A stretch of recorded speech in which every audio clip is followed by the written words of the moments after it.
Welcome to Through the Rough, a place where real life people share the real life experiences that have shaped us into who we are today.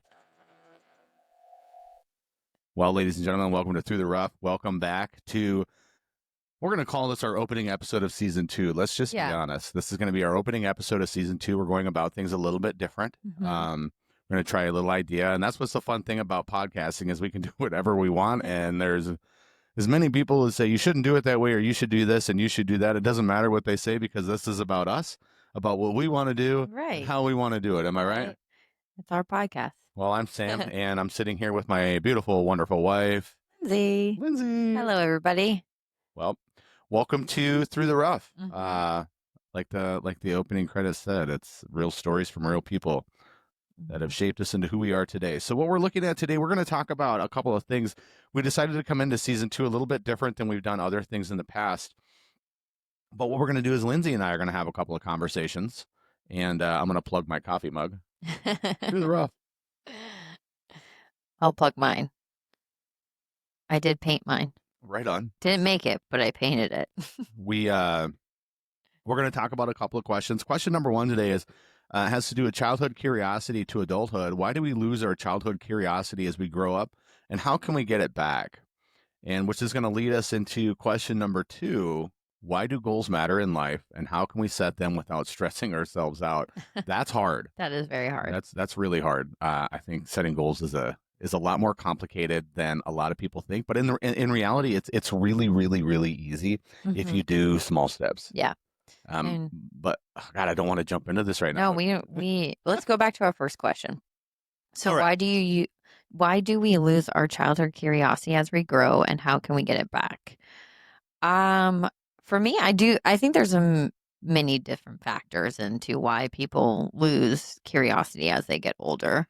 A big main one is just being an adult. You gain responsibilities, and so you have other priorities, and so being curious and seeking out new things, sometimes life kind of gets in the way and doesn't allow you to do that because of your own responsibilities as an adult.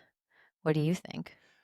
I think maturity plays a big role in it. Curiosity for me, I'm a naturally curious person. I try to ask a lot of questions in life, and I think the podcast in itself is a good example of that, where all we really do is we ask a lot of questions and ask questions to learn, and that is curiosity in itself. I like to learn things, and I think other people like to learn things, but I think one of the things that help, that I don't want to say help, but one of the things that diminish curiosity in an individual, and I would say really it kind of starts hitting you when you're about 15, 16 years old. It has to do with, I don't want to call it society or peer pressure, but it's kind of like that. You want to go with the flow. You don't want to be that outcast. You don't want to be the guy that looks like a dumbass or asks dumb questions or doesn't know like everybody else. And where when you're a little child, and it's funny, you can watch movies too that are kind of like this, but when you watch children, everything is new to them and they want to know about it. But as you turn into an adult, things that aren't new or shouldn't necessarily be new to you, but they are new experiences to you. And when you express that curiosity or that desire to get in, there's a lot of times where people look at you like you're behind the curve. You don't know what you're doing. You're not up to speed. Where have you been the last 20 years?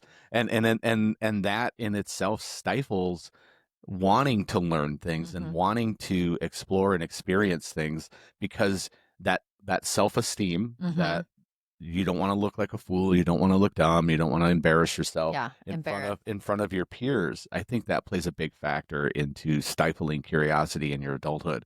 And again, I think that really starts coming in when you're 15, 16 years old and you start dealing with those different peer pressures. And I think too, around that same age, you start kind of feeling more of an adult, or at least in your as a teenage mindset, that you are more in an adult now, coming into that. So you kind of have that mindset of, I already know all this. I already know it. We all were that teenagers. You thought you knew everything.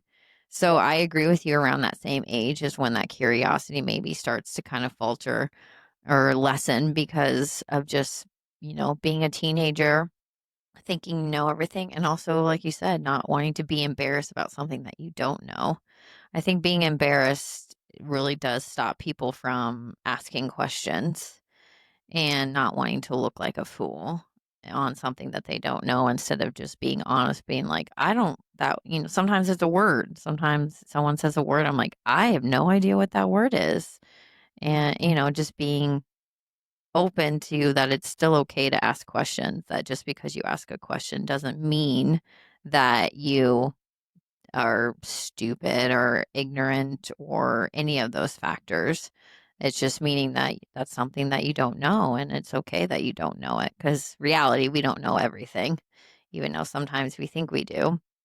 And I think another thing with curiosity, as a kid, you are new to the world. So you really are learning and growing because you have never experienced any of these things.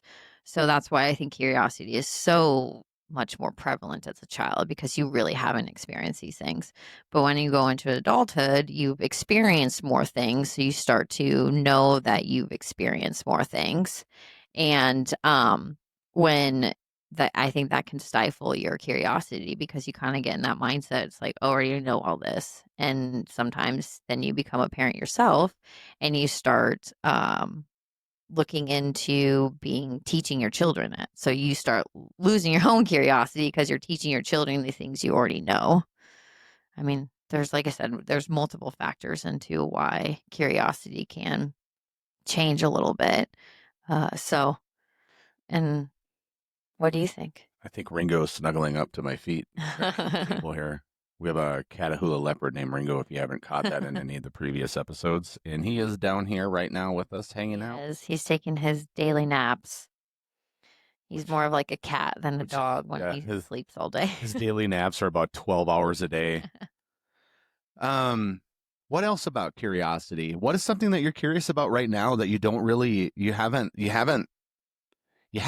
risked, you haven't taken the risk, or you haven't tried to learn? My ear itches. You haven't taken the risk, or you haven't tried to learn, because of you don't have that confidence, that confidence, that little kid confidence, that call it a Conor McGregor confidence. You know, um, Honestly, right now there's one little thing that I've kind of started doing that I've always wanted to learn: sign language. I know two things in sign language. Well, no, actually, I think I know four. So it's something that I don't know. I've always like I learned sign language as a kid, not learned it, but I learned how to do an entire song in sign language. This was something we learned as a kid. And I knew it even in my adulthood. And I don't remember all the signs for it because I kind of quit practicing it. But with that kind of catalyst me as an adult to learn other kind of signs. And I had met a few people that throughout my life that were in sign language classes. So I was able to kind of do a little bit with that with them. And then I lost it again. And then, and so it's one of those things, I don't know. I've always enjoyed learning it. It's not something, I don't know why I enjoy learning, but I do. And, working in the health field, Well, do you it's, think and this might sound a little weird, but do you think any of your your childhood baseball had anything to do with that? Because it's all like I all don't that know, kind of maybe weird stuff. baseball signs, maybe. Your brother is 48, 47, or 48 years old, and he Mhm. still does that kind of stuff. I know. He was He a literally hardcore just did it baseball the player. other day. And now he Well, then with his wife being in the army, they also now have military That's signs all. they'll do to each other. It's their own little language. And there's my curiosity. Why are you guys doing that? Ah, to keep it quiet, I suppose.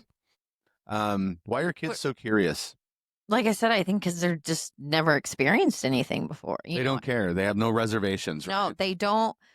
They don't have the years of of growing up and being an adult society telling like Conditioning. yes of thank you conditioning. That's a great word for it. Of what's wrong, what's right, or no, you shouldn't do that, you should do this, that kind of thing. So it's just everything is new, and you have to remember as an adult to go back and put yourself in that shoes of like all the normal things that we do every day. Like as a child you did not know how to do any of that. So I think it's just you're so curious because you learn one thing and then you get shown another object, let's just say, you know, a water bottle. And then you're sitting there as a kid trying to figure out what this is, what it does, how it works, and then you just kind of keep moving on. So I think that's why kids are so curious because it's just things they haven't actually experienced before. And then how like what's an example? How can you be curious again? I think just asking questions. I think Yeah. asking questions can help trigger being curious because What's an that's example of that? Like asking questions. Like something personal for you? Like what's something that you may be curious about that you would ask a question about? And curiosity, to me, curiosity isn't just being curious about a isolated upfront surface incident. Curiosity to me, just personal, is deep dive. I want to know how the quantum physics and the molecular structure and the energy particles interact with each other and why it creates this ultimate surface level result that we see. That's my depth of curiosity. Why does this happen? hmm And I think that's a little different for everybody. You like to go to the core. I'm also kind of like that. I have to get to the core of it to really learn it, I think. Yeah. And so sometimes it's a deep dive as well. And then once I kind of get to the core, then I can understand the process. And sometimes for me, it's learning just terms, just learning words in that factor of what I'm learning. Oh, I know the definition of this word. Okay, now that can help me understand the rest of it. What kind of advice could you give just say a random stranger who hypothetical. God, that H came out loud. Hypothetical. Um, a random stranger on the corner, conversation came up, and then they say, "Well, I don't really know how to be curious." What advice would you give that person? I think my advice would be, well, first of all, just stop and think about the things that you might have questions about because you might not ask them openly, but in your head, if you don't know something, you're asking that question in your head, Yeah. whether you have the confidence or not to ask, other people outwardly. So just start with that. Start with those questions that you have that are going through your own head. And then maybe that could just ask that question out loud or take that subject that you have a question on and start doing your own research. And, that means the thing is now, we have little computers in our hands at all times. So if you do have a question, it's really easy to kind of figure it out by just, getting online and asking and then kind of going in from there. I think the biggest thing is, you know, if you're in a situation with someone and you're having a conversation and you don't know something that they're talking about, some people might choose to later on go and look it up later so they don't want to look embarrassed. But I think a lot of it is maybe if you ask that question right then and there, instead of feeling embarrassed, you might open up a whole new dialogue and you're talking to a person that has more expertise on that subject matter that you're unaware of. And so just start that conversation and that can spark more curiosity and then spark, a question from that other individual. Right on. Um, Do you feel that? Like, what do you think are good ways to kind of help spark curiosity?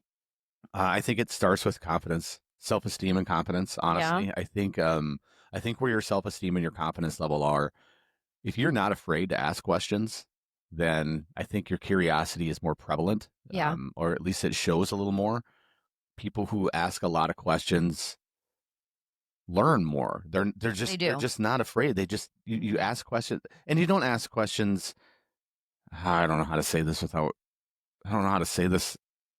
I don't know how to say this. You ask questions because you want to learn. Yeah. Like that's why I ask so many questions. And sometimes people look at that like I'm almost being intrusive or I'm being obtuse. But the reality is, I the only reason I ask questions is to learn. That is it. I don't ask questions to criticize or anything like that. I'm trying to learn something. Yeah. And whether it's trying to learn a direct approach or an indirect approach, I need information. So my curiosity, I have to ask these questions to learn that stuff. And that's I think curiosity is a driving factor for me, how I function in life. I would say that you ask a lot of questions. And I think, some people who might question, like, why are you asking me all these questions? Those are people, because society, again, is another factor of, not wanting you to be embarrassed to ask questions. So people might not be used to someone asking a lot of questions because society around them kind of, makes you feel like you shouldn't be asking questions and you should know these answers, or or it's your, like you said, your own confidence of, I don't want to feel stupid here, so I'm Yeah. not going to say anything and act like I know what they're talking about. Here's a challenge to a listening audience. Let's strike up a little bit of conversation on curiosity. Go ahead and drop a comment in the Spotify comments and ask us a question. Yeah. You know, anything that you're curious about, yeah, about us. Where are you from? Why do we do what we do? What are we doing? What are we hoping to do? What's just a random, or maybe a statement that you just want to get out? Keep it PG, obviously, but um, let your curiosity express itself through the form of questioning. I've the kind of next section is, why do you think curiosity makes life better? Why do you think it's important for us to I stay curious? I think I think as long as you have curiosity within your life, it keeps you moving in a forward momentum, Mm-hmm. honestly, because you had mentioned this earlier today, stagnant. Like if you are not curious, you're basically staying in the same spot. You're not exploring, you're not branching out, Mm-hmm. you're not growing, you're not increasing your emotional intelligence, your actual intelligence, your social intelligence, anything like that. And in addition to that, you're not learning how to create. Build creating, that is life to me. In my definition of life is the growth creation. Anything that you can create and grow is life. And if you're not curious and you're just like, man, that's how it is, or no big deal for me, I'm just gonna sit here on my sofa and eat my delivered pizza and all that, there's no growth. No. And I think, too, think about the world. If we had nobody who was curious in the world, We'd still be we living wouldn't in a cave. we wouldn't be able to even do what we're doing right now. We wouldn't Yeah. have recording you just wouldn't have people, like any of the technology that we have. I mean, all of that came from, all of our advances in society came from people being curious and asking questions and seeking for more. And so I think it's a huge part of just society growing as a whole, Yeah, and, even technology.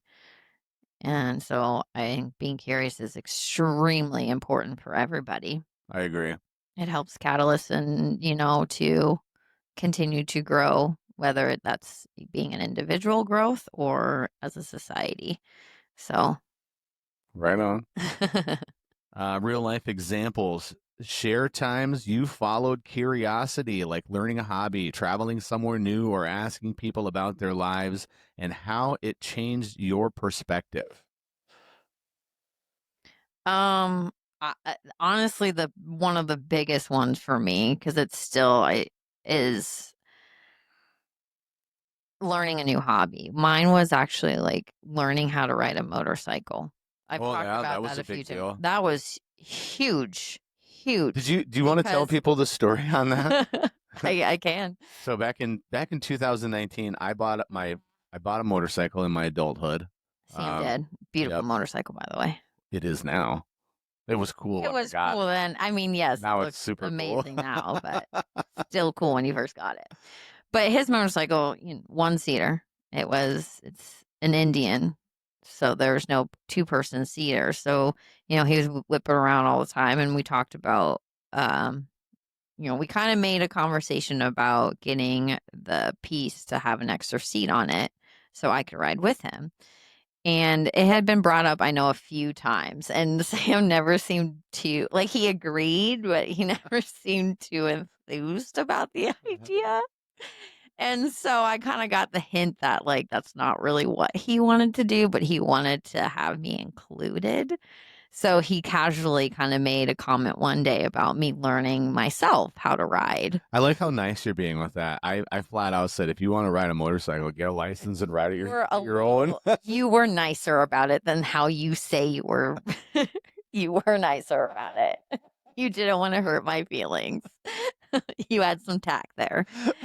And so I thought about it, and honestly, learning to ride a motorcycle is something I've always wanted to do, but honestly, I never thought I would do it because it terrified me, literally terrified me.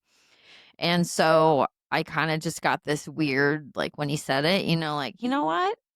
There's many people who ride a motorcycle.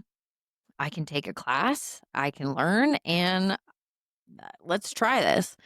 So to really make sure that happened, I like went on right away and found a class like over a weekend that I could actually go and physically I learn. thought it was Just longer than that, wasn't it? Wasn't it like a no, 4 day? no, it was literally Friday, Saturday, Sunday. I failed my motorcycle test like 3 That times. test is You hard. didn't even have to take the damn thing. You just took that class. I took the class, but I had to take the test in the class. Yeah, but still. And it was just as hard as the DMV. Trust me, those guys, they were very nice, but they weren't going to let you not, like if you screwed up, you got docked. So it was very nerve wracking.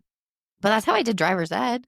Yeah. I took the driver's ed class and I did my actual driving test at the driver's ed class. And so I got passed and I just had to go into the DMV and just take my written test. So I did the same thing with motorcycles. So I went weekend, got on a little motorcycle, and I learned how to ride a motorcycle in a weekend. I remember the first day was like classwork and learning safety and all that kind of stuff. And then later in the afternoon, we actually got to go on the motorcycle.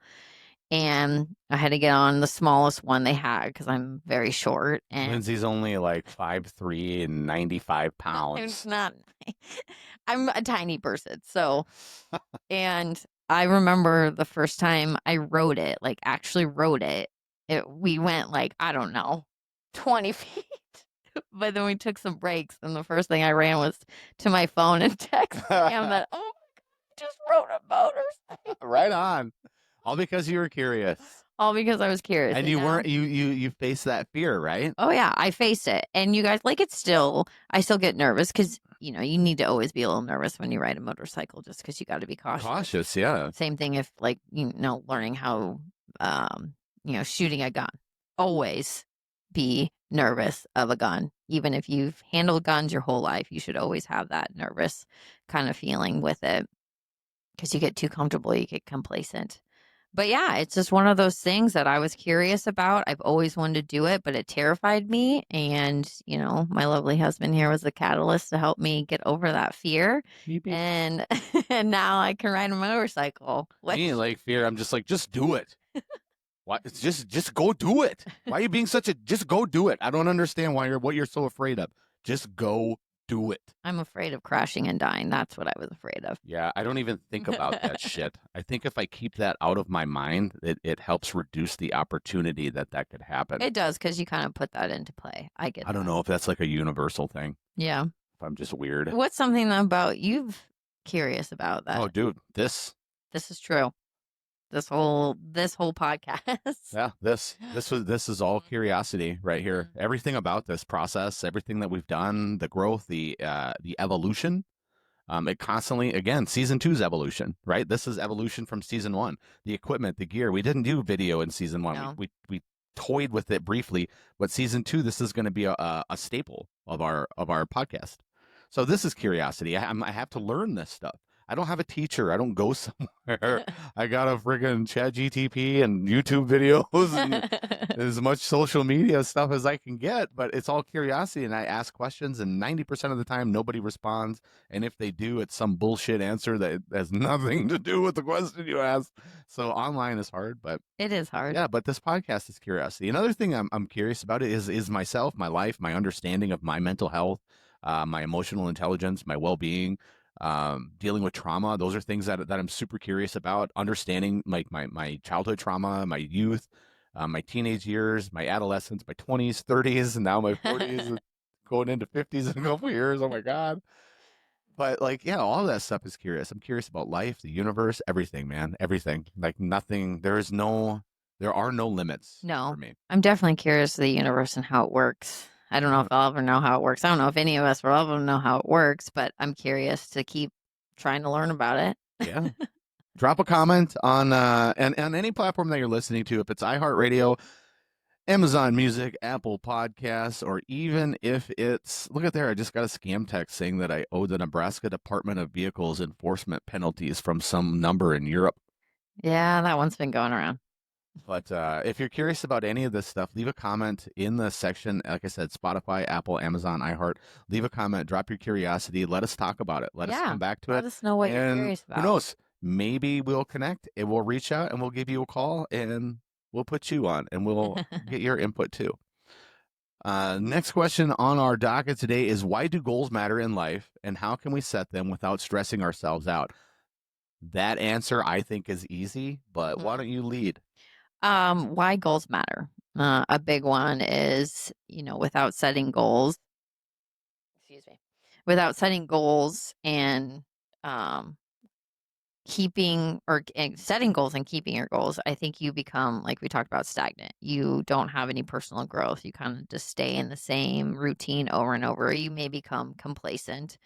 And so it kind of stops you. It stunts your own personal growth by not challenging yourself. That's what goals do. They challenge something different. Either it's a mindset, a lifestyle change, whatever your goal is. It just helps you keep moving forward and not becoming stagnant. Uh, for me, I think having goals, setting realistic goals. I think most Yeah, of that's us a has heard of SMART goals and hmm stuff like that. I can't remember what the hell it stands for, to tell you the I truth. can't either. But something achievable, attainable, blah blah blah blah blah blah blah. But goals, I think if you don't set goals in life, like you said, you're just going to be stagnant. But I think there's misconception on goals. People set goals, like they set these goals to fly to the moon. Like I'm gonna set a goal that I'm gonna build a mansion on an ocean somewhere and underwater base. Like whatever. These goals they seem unrealistic. Like they seem unrealistic when you say I want to do this. But none of it's unrealistic if you set the goal in what I would call like micro or macro goals. One of the things that I want to say, I'm an avid video gamer, and I like to do games that involve like quests and something called meta quest.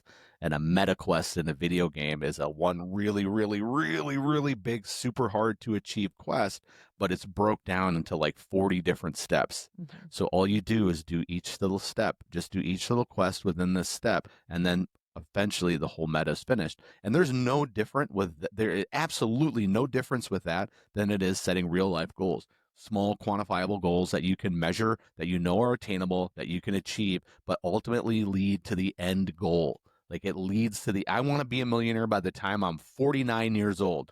Well, are you taking the steps and are Mhm. you following through with the actions that it is required to achieve that goal daily? I want to have a happy life, happy wife, great marriage.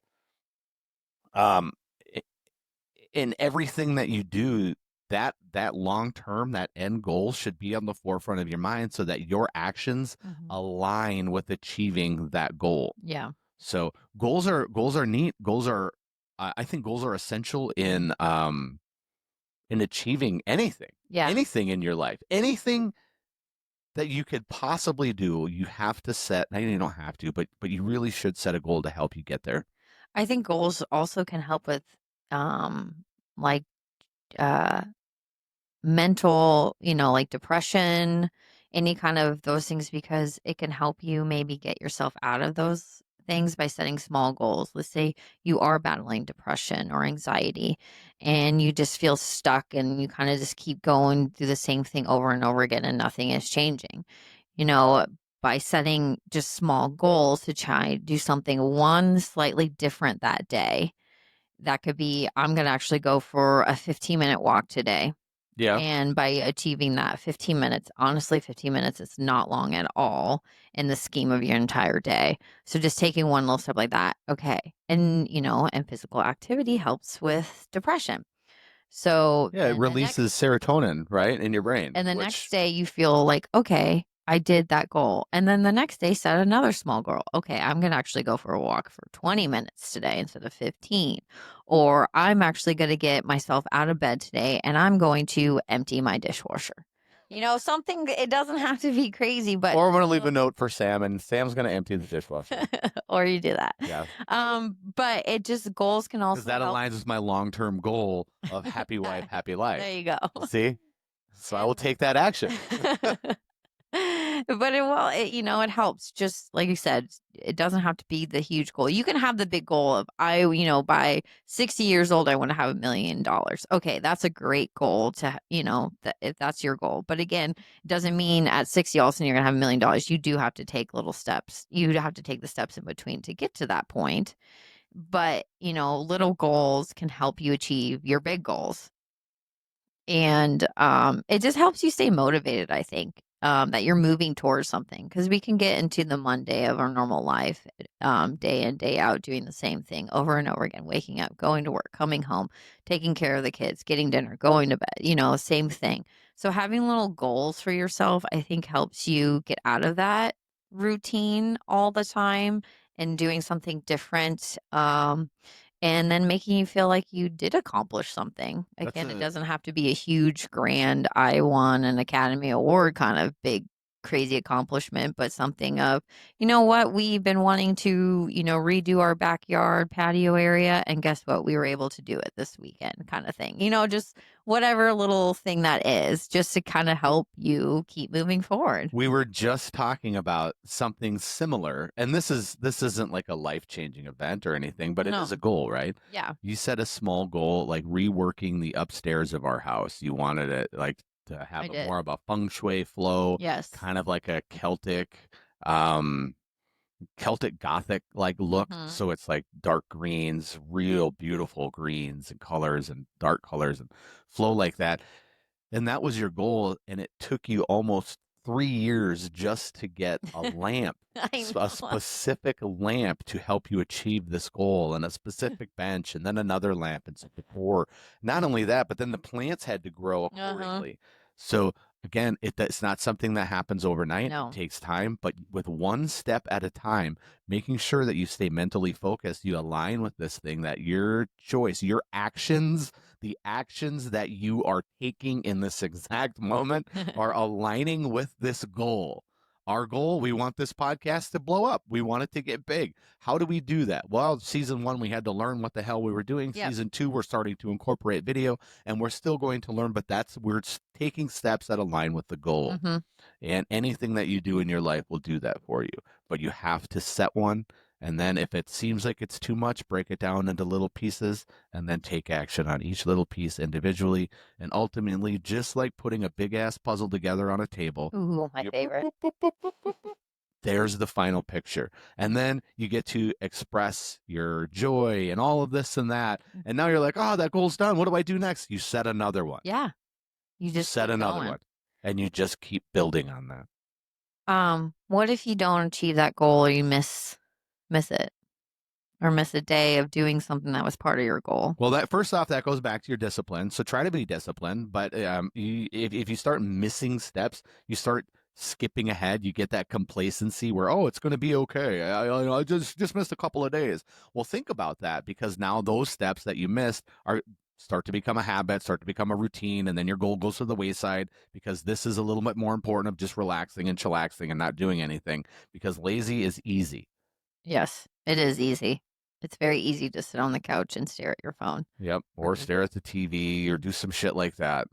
It is easy, again, to become complacent. I think if you go back to season 1, you talk to the 6.5-hour episode that we did with the law enforcement officer from Houston, Texas, talked about complacency, and how easy it is to get complacent. And he got shot 5 times as a result of that. Being complacent. Obviously, I'm not going to get shot 5 times because I didn't mow the yard this weekend, right? But eventually you might get a ticket from the city. Exactly. Exactly. Hey, there are continue. consequences to complacency. Mm-hmm. So, but yeah, I think you just have to, it has to stay, not necessarily at the forefront of your mind, but it's got to stay active. But I think you also need to show yourself grace, that it's okay to fail. Oh, for sure. And that's the thing is, like, let's say you set a goal and you started doing some steps to achieve. Let's say the first time, few little things you did, you failed at it. But it doesn't mean you're done with that goal. It doesn't mean you won't achieve the goal. It just you need to reevaluate. Yeah, so that's a big thing, is like, it's okay to have some failure along the way achieving your goals. And I don't think anyone who's achieved big goals didn't fail along the way. Oh, of course. Like, Elon Musk is a great example of somebody with goals and big goals. I just dropped my pen. Elon Musk's example of big goals is he wants to land on Mars. He wants to start a colony on Mars. Well, one step at a time. You don't just put people on a space shuttle and send them to Mars. You got to build a space shuttle that can actually get Go out of to the Mars. atmosphere and land again. So part of his long-term goal is getting him there. Part of that goal is getting a spaceship that will actually land again. So he's like one step at a time, and hmm that's monumental, of course. Now we're talking about simple life stuff, but I want to be a better golfer. Well, how do I be a better golfer? I have to put in the time. I hmm want to be a better husband. How do I be a better husband? I have to put in the time. I want to be a better employee, or I want to be a better business owner. How do I do that? I need to be more present and more active. I have to set different goals in order to accomplish things to reach the milestones that we're trying to achieve. hmm And I think, your goals and curiosity all kind of combine together. Because if you are stagnant in thing, maybe start setting goals about things you're curious about. Like, let's say you want to learn, like I said, I wanted to learn sign language. So start doing little things like that to start learning something new. And that can help maybe, expand on that. You've achieved that. Oh, now let's keep going. It's, that curiosity can help you set some goals to say you are questioning with goals your life. You don't know what direction you're going, you don't know where to go from here, but you're curious about certain things. So just set goals that maybe not, necessarily are in the huge life scheme path that you want, but just by setting these small goals can maybe help trigger something to get you onto the bigger goals that you're trying to do. Yeah, I agree with you completely. We got about 9 minutes left, or actually about 8 minutes left.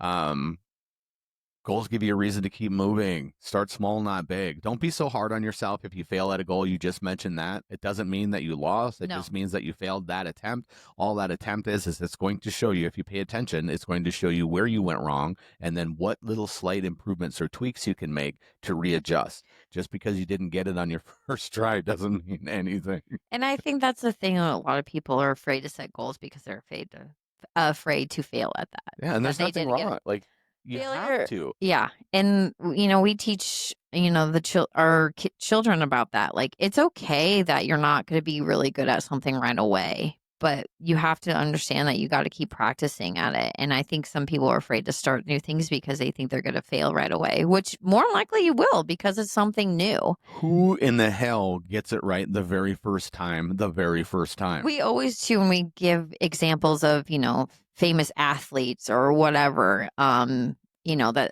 they're the best of the best in their field. And we tell the kids, the boys all the time, like, okay, you think they were good right away? I'm like, no, no. And they practice Hours, hours and hours, hours, like days, 18 hours a day. That's what these guys are doing of for months at a practicing. time. Yeah, to get to that great level. Like that's what some of the stuff takes, so they failed. They've lost games. They Yeah. failed lost tournaments or Oh they yeah. didn't win that award. They lost, there's so many failures and losses along their way, but you just have to understand it's not talked about a lot. So people just think, oh, they're the greatest and they are good and I'm never going to be that. No. Part of that journey. hmm Like even Tiger Woods, I think, stroked out on a par three once. Yeah. 10 strokes on a par. I think that's accurate.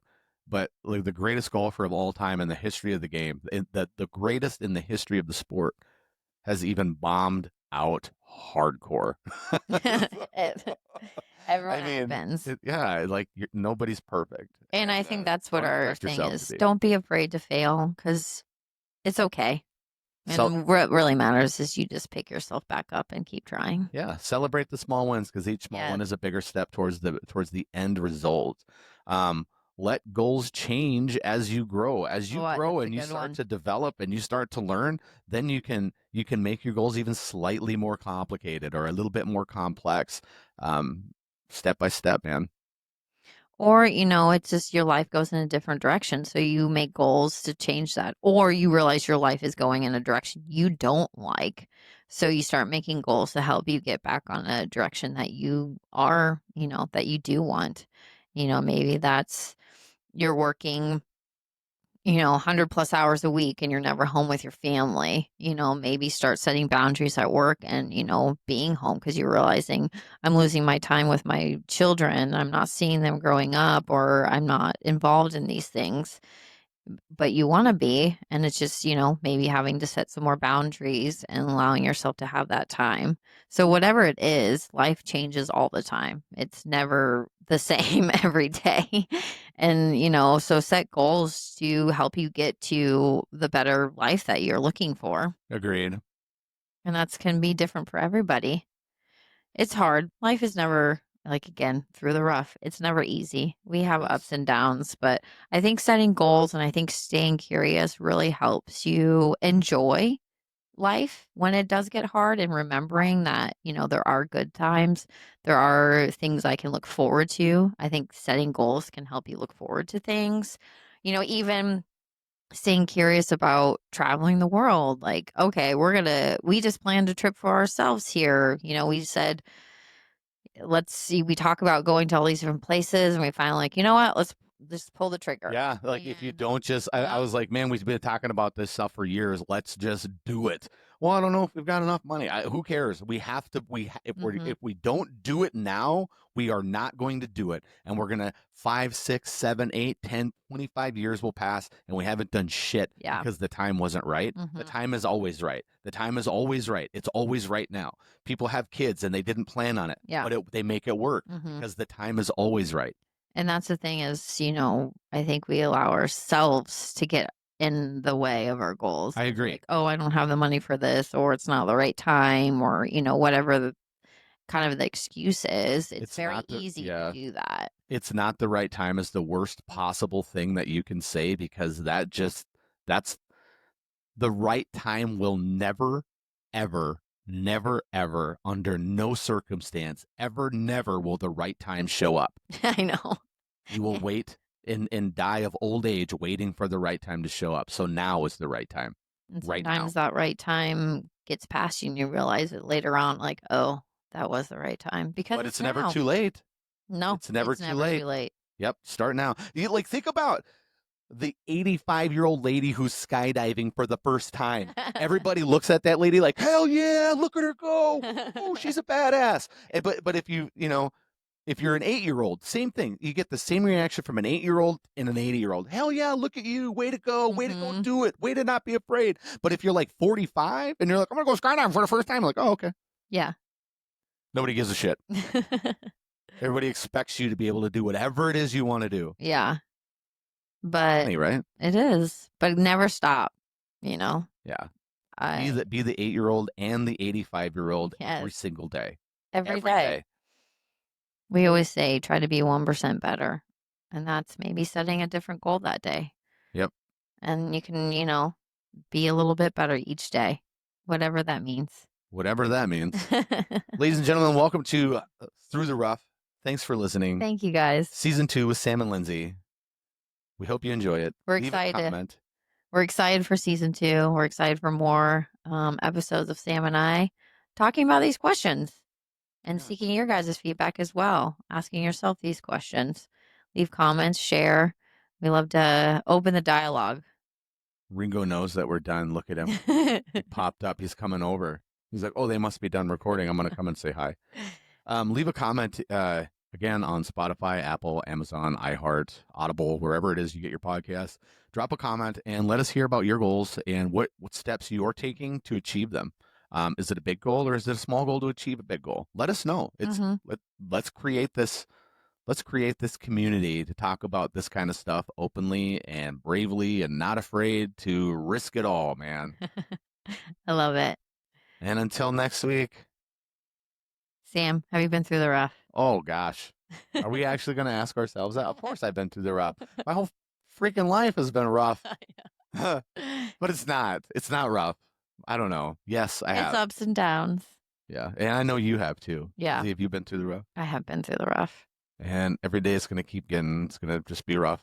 No, not every day. You got to look at life through, it's better, more positive than negatives. Yeah, but it's never the same. Cake and ice cream. No, it's never not. Always cake and ice cream. No. Some days there's gravel in your cake and there's glass in your cake and There's old charred And burnt wood in your cake. and other days it's just one little piece of hair. Yeah, and then there's hair or a dead fly. Or sometimes you just get perfect cake. Every once in a while you get perfect cake and perfect ice cream. Mm-hmm. Some days your cake is perfect and all your ice cream is melted.